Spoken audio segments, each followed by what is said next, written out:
Alors, comment on vit ça ici en RDC? On est en mission avec Désiré et les enfants, avec le pasteur Marcelo Tunassi et l'église La Compassion à Kinshasa. Alors, c'est l'endroit le plus insécurisé que j'ai vu de ma vie, je pense. On a beaucoup voyagé, pourtant, on a vu beaucoup de pays, mais ici, c'est vraiment un univers très spécial. À l'heure où je te parle, je vois des gens dans la rue. Les gens sont absolument inconscients des dangers du Covid et ne respectent aucune règle. Oui, parce que respecter les règles, c'est ce qu'on nous crie, qu'on nous écrit, qu'on nous siffle et nous avertit. Qui peut croire qu'il est possible de sortir un jour de cette crise sanitaire sans des règles, sans un cadre et des consignes ? Depuis hier, il est interdit de faire son jogging à Paris entre 10h et 19h et on s'énerve. Enfin, certains s'énervent un peu. Et pendant ce temps, la ville de Bruxelles se plaint des dépôts clandestins dans la rue, des matelas, des maxi-cosy, des gravats jusqu'à 8 tonnes par jour. Ça n'est pas notre mission, ça, dit l'échevine de la propreté, visiblement scandalisée. Mission de qui? Mission de quoi? Bonne question à se poser ces jours-ci. Mission. Action d'accomplir quelque chose. Tom et Désiré sont en mission pour accomplir quelque chose, précisément. C'est ça que je demande à Tom. Et vous, justement? Alors nous, on est en confinement, ça fait plusieurs semaines qu'on n'a pas bougé de la maison et actuellement, les seules sorties qu'on fait sont pour la mission. Alors, on continue la mission parce que si Dieu nous a envoyés ici maintenant, c'est pour le servir et c'est pour qu'on puisse justement avoir confiance en lui. Alors, une confiance qui est quand même soumise aux recommandations de l'OMS et autres, donc on se protège, on n'est pas irresponsable, mais on va sur le terrain parce que Dieu nous a appelés à aller sur le terrain. On a hésité longtemps à repartir en Belgique et on a pris conscience que ça fait 5 ans qu'on prie pour cette mission et c'est complètement surnaturel la façon dont c'est arrivé. Mais s'il nous a envoyés ici, maintenant, après 5 ans de prière, c'est pour qu'on puisse servir maintenant, ici. C'était pas il y a 2 ans, avant qu'on ait les enfants. Ce n'est pas dans 6 mois, après Covid. On est ici et maintenant, alors agissons. La semaine passée, nous sommes allés dans un orphelinat pour donner à manger aux enfants, leur donner des sacs de nourriture. Et on était censé rencontrer 62 enfants, mais finalement nous n'en avons rencontré que 60 parce qu'en fait 2 d'entre eux, 2 petites filles sont décédées dans les semaines précédentes suite à un manque de $12 pour pouvoir prendre un traitement.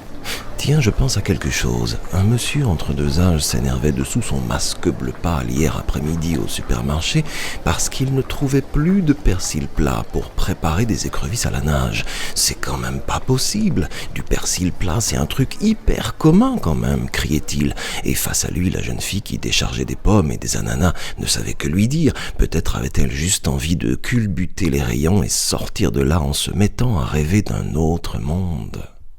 N'est-il pas temps en ce moment de réajuster notre échelle de priorité, de considérer avec un minimum de reconnaissance notre réalité? On se prend des claques ici, me dit Tom. La réalité en RDC, c'est carrément autre chose. Beaucoup de gens sont précarisés et beaucoup de gens sont dans le besoin. Et quand on parle d'être dans le besoin ici, on ne parle pas de la même chose que la Belgique. Ces gens ont besoin de nous parce que dans cette période de crise où toute l'économie chute, il est évident que ceux qui sont à la ligne de flottaison passent en dessous de cette ligne de flottaison et se noient dans une situation économique à laquelle ils ne peuvent pas faire face. En préparant cette conversation, Tom m'écrit ceci: tous les matins, nous tombons sur un verset qui nous prépare à la journée de manière incroyable. On est serein comme jamais nous ne l'avons été parce que dans chaque situation ou mauvaise surprise, on reconnaît directement pourquoi cette parole nous avait été donnée ce matin.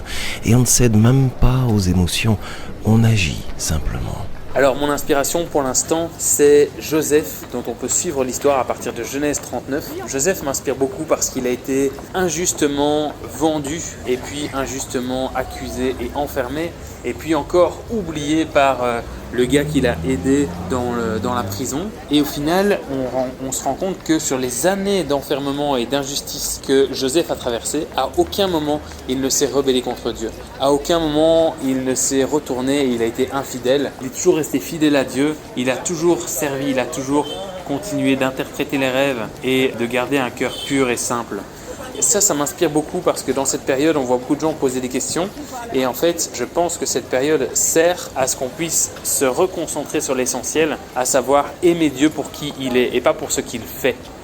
Aimer Dieu dans l'intimité, comme Joseph a aimé Dieu. À aucun moment, il n'y a un verset qui parle de Joseph qui se plaint de l'injustice. Pourtant, il aurait eu des tonnes de raisons rationnelles de le faire, mais non, il avait une vision plus grande, il avait la volonté d'être fidèle à Dieu et il s'est accroché à Dieu.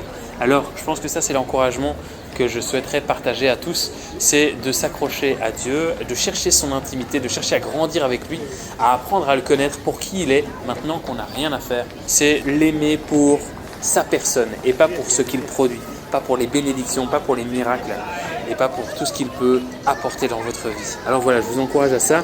Moi en tout cas, c'est ce que je vis pour l'instant et je pense que c'est la progression qu'on peut tous faire durant cette période. À bientôt. Pendant toute la saison d'enfermement de Joseph, Dieu est avec lui, Dieu lui parle, il lui montre qu'il est bon pour lui, il lui fait confiance et lui confie des visions, des paroles à donner, des gestes à accomplir. En fait, voilà, dans chaque saison, rayonnante ou éprouvante, Dieu ne le lâche pas, il est avec lui et pour lui et point.